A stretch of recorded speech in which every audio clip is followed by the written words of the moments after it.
Bonjour à tous, c'est Gorgul, on attaque une nouvelle vidéo compte rendu vide-grenier, achat solde, un colis de Kumi, et on finira par les jeux auxquels j'ai joué. Ça y est, je reprends un petit peu puisque j'ai fini The Witcher, donc je vous en parlerai un petit peu. On attaque avec les soldes, qui vers chez moi n'ont pas été très fructueux. En même temps, j'ai fait qu'une seule enseigne, j'avoue que j'avais un petit peu la flemme. Mais voilà, j'ai quand même trouvé deux petites choses, vraiment pas grand chose. On a un jeu Wii très connu qui était déjà pas très cher à la base, donc on voit 2€ moins 50%. Donc 1€ ce Punch Out tout neuf que j'avais déjà, mais bon, celui-ci est neuf. C'est quand même plus sympa pour la collection et je pourrais jouer à l'autre le jour où j'aurai le courage de sortir ma Wii des placards. Parce que c'est surtout un jeu que j'avais adoré sur NES à la base. Et ensuite, un jeu que j'avais acheté quasiment dès sa sortie sur smartphone il y a quelques années. Il s'agit de Doodle Jump Adventure, celui-ci donc, renommé comme ça pour la 3DS. Voilà, 1€. Donc c'est pareil, c'est un petit jeu addictif avec un petit bonhomme qui fait que sauter et vous devez incliner votre iPhone. Donc je sais pas si avec la DS ça se passe avec l'inclinaison aussi, je sais pas si ça marche comme ça. Mais bon voilà, un jeu assez addictif quand on commence à s'y mettre. Ensuite, c'est tout pour les soldes, donc c'était vraiment très restreint, j'ai pas fait d'autres enseignes, j'étais pas motivé. Donc on attaque direct dans le vide-grenier. Ouais, avant juste un petit achat sur eBay. Bon, c'est pas très intéressant. C'est des boîtes de protection pour les jeux Game Gear. Voilà. J'ai eu du mal à en trouver, j'en ai trouvé que aux États-Unis. Donc voilà. Je sais plus combien j'ai payé les 25, assez cher quand même. Peut-être 25 ou 30€, une trentaine d'euros peut-être. Allez, on attaque pour les vides-greniers avec du jeu PS1. Ça faisait longtemps. Bon, par contre, c'est pas des super titres, mais je les possédais pas théoriquement. Donc, on a le NHL 2000, le NHL 2001, donc des jeux de hockey sur glace. Et celui-là, je suis assez content, Engine Racing. Voilà. Donc, en première édition complète. Celui-là, j'ai acheté à un revendeur. Je crois que je l'ai acheté 3€. Et il en voulait 5 à la base. Et pour les jeux NHL, c'était 1€ pièce. Ensuite, on attaque avec les DVD. Donc petite info pour le Blu-ray donc de Finding Nemo, donc qui était bien une version NTSC Zone 1 donc américaine. Effectivement, il est dézoné, hein, il fonctionne sur la PS4. Donc ça c'est plutôt une bonne nouvelle. Ensuite, on a un petit coffret de films d'horreur avec The Descent 1 et 2, avec un beau petit coffret cartonné. Ensuite, pour 1€ pièce, un petit coucou au Gamer Collection, on a 3 steelbooks de catch. Voilà, celui-là que je trouve vraiment très joli. Ensuite, on a un Royal Rumble, donc je ne connais pas trop, hein, et un SummerSlam, voilà, avec une petite affiche assez aguicheuse. Pour 1€ pièce, celui-là j'étais vraiment content, je m'attendais pas à tomber là-dessus. Il s'agit du gros steelbook de la planète des singes. Voilà, pour 1€ seulement. Donc ça c'est vraiment une belle trouvaille. Ensuite encore un petit DVD, un film que j'étais allé voir en salle à sa sortie, sans lire le synopsis, sans avoir vu de bande-annonce, rien du tout. Et je l'avais vraiment apprécié, donc il s'agit de Profession Profiler, avec Christian Slater, que j'aime beaucoup, même si c'est pas un acteur de fou, mais je sais pas, j'aime bien le personnage. Donc je pense que ce film a vieilli, mais je sais qu'à l'époque j'avais vraiment aimé ce film-là. Et encore un steelbook pour terminer. Donc il y a pas mal de steelbooks pour ces vide-greniers-là. Il s'agit d'une trilogie du réalisateur Olivier Marchal.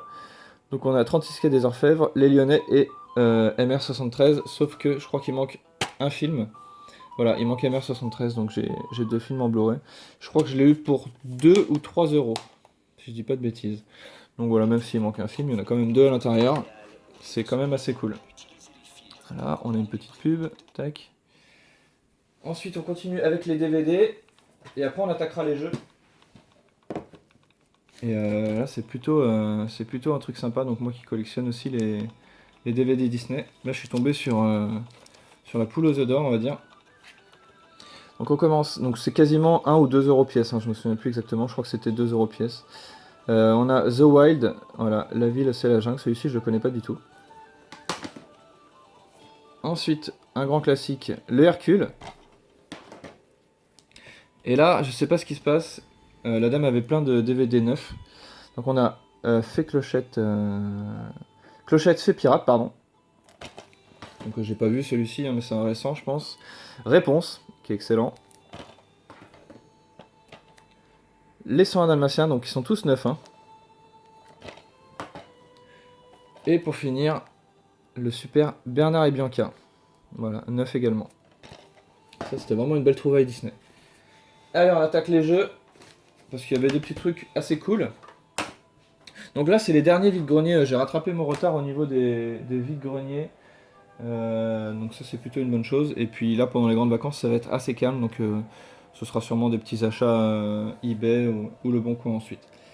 Alors, on attaque du jeu PS2. Avec une belle trouvaille, un jeu que je cherchais depuis un moment et que j'ai enfin trouvé.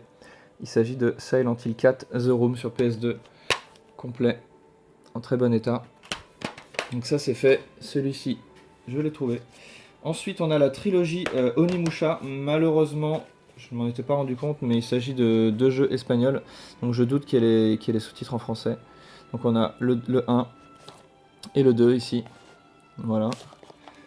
Et celui-ci par contre il est en français, le Onimusha Dawn of Dreams.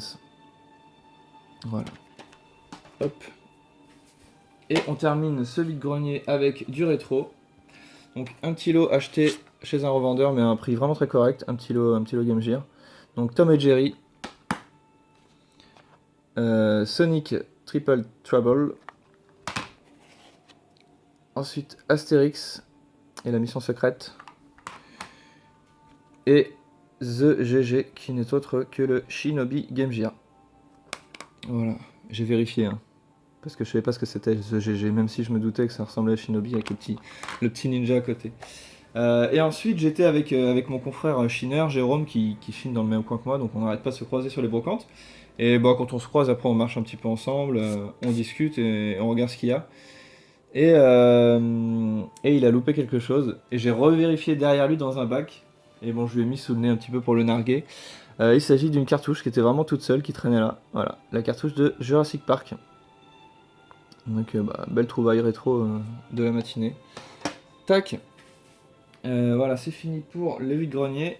Maintenant, on attaque un colis, un des nombreux colis que j'ai reçus de Kumi encore. Donc, c'est parti. On a du jeu PS1. On a un petit Driver 2. Ensuite, on a un Digimon Rumble Arena. Je me souviens plus si j'avais celui-ci ou c'est le CD qui était HS, il me semble. Il me semble qu'il me l'avait rappelé. Celui-là, je l'avais pas par contre, le NHL Blades of Steel 2000. La petite sirène numéro 2. Et là on attaque du jeu PS2 assez sympa. Je sais pas si les jeux sont bien mais ça me fait vraiment plaisir. Puisqu'on a sur la couverture Hippo qui est un de mes héros de manga préférés. Donc Victorious Boxer, Hippo's Road to Glory. Voilà. Donc si vous n'avez pas vu ce manga, bien que j'en ai pas vu énormément donc je peux pas trop comparer mais je vous le conseille fortement. Parce que moi je suis pas très manga et celui-ci je l'ai complètement accroché. J'ai adoré l'ambiance, les personnages. Enfin, j'ai regardé il y a, je crois, un truc comme 80 épisodes, voire plus des OAV. Et là, on a Victorious Boxer 2, donc Fighting Spirit. Voilà. Ensuite, on a du bon jeu de combat avec un Guilty Gear X sur PS2, ainsi que sur Xbox, un Capcom versus SNK 2. Le Steelbook de Sacred 3. Et encore un crossover avec Marvel vs Capcom 3 sur PS3. Tac. Et en plus, il m'a fait cadeau de ce qui lui restait de boîtes de protection de Super Nintendo et 64. Donc ça, c'est une bonne chose. On continue avec un petit plaisir. Donc je me fais des petits plaisirs de temps en temps. Donc un jeu acheté sur eBay, je crois à 30 ou 35 euros, frais de port compris. Voilà. Il vient d'Italie celui-ci, il s'agit du Bomberman 64, voilà en état plutôt correct, il est un petit peu abîmé là en bas à droite, donc je l'ai nettoyé comme d'habitude, un peu restauré et mis sous sa boîte de protection. Voilà, beau petit Megaman, sur 64. Et on va finir par des jeux que j'ai testés, d'autres que j'ai terminés, je vais vous parler un peu de tout ça. Donc j'y ai joué avec Yonzio et Kumi en Skype, donc on était tous les trois devant notre écran, et sur Skype en conférence. Donc on a testé le Xenon 2 sur Master System, voilà, qui est un jeu plutôt joli pour de la Master System je trouve, mais comme il est joli, évidemment, dès qu'il y a 2 ou 3 ennemis à l'écran, il se met à ramer. C'est assez déplaisant quand on joue. Donc bon, malheureusement, on est tous arrivés au premier boss. Peut-être pas Yoronzio, je sais plus. Mais voilà, on a planché dessus, mais bon, on n'a pas réussi à le battre. Et ensuite, un autre shmup. Il s'agit de Scramble Spirits, avec une jaquette plutôt jolie. Et celui-ci est beaucoup moins beau, mais par contre il est complètement fluide, ce qui fait qu'on s'est beaucoup plus amusé sur celui-ci. Donc vous incarnez un petit avion, et puis c'est parti, c'est un scrolling vertical, très fluide, donc c'est vraiment agréable à jouer. Et au niveau des tirs, des bonus de tir, au début quand vous tuez des hélicoptères gris, il y en a un de chaque côté, vous pouvez ramasser ensuite un petit avion qui va venir vous aider, qui se met à côté de vous, et du coup ça vous fait des shoots supplémentaires. Voilà, et celui-ci on est arrivé au 4ème ou 5ème boss, un truc comme ça. Voilà. Donc ensuite pour les jeux que j'ai terminés, donc évidemment il s'agit de The Witcher, enfin terminé. Au final j'ai fini par le mettre en difficile, puisque je m'ennuyais un petit peu. En fait il faudrait faire tout le jeu soit en difficile, soit vraiment en très dur. Bien qu'au début ce soit vraiment pas évident, mais une fois qu'on est stuffé, on se balade quand même pas mal dans le jeu. Super expérience, moi qui connaissais pas du tout les Witcher. Bon, évidemment il est quand même très très beau. Voilà, après c'est vrai que pour les combats, j'ai trouvé ça un peu monotone. C'est que de la roulade, taper, roulade, taper. J'utilisais pas vraiment même en difficile, j'utilisais vraiment pas beaucoup les potions, les décoctions là, je crois qu'ils appellent ça comme ça, j'en ai pas utilisé une seule dans le jeu. Donc voilà, je pense qu'il faut vraiment le mettre en très très dur pour l'apprécier à sa juste valeur et utiliser tous les items qui nous fournissent dans le jeu.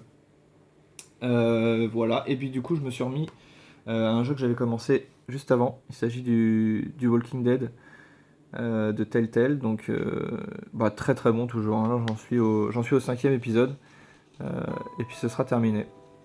Donc celui-là est vraiment vraiment très bon. Faut aimer le genre évidemment, hein. Faut aimer le genre QTE, mais si on aime, il n'y a pas de souci.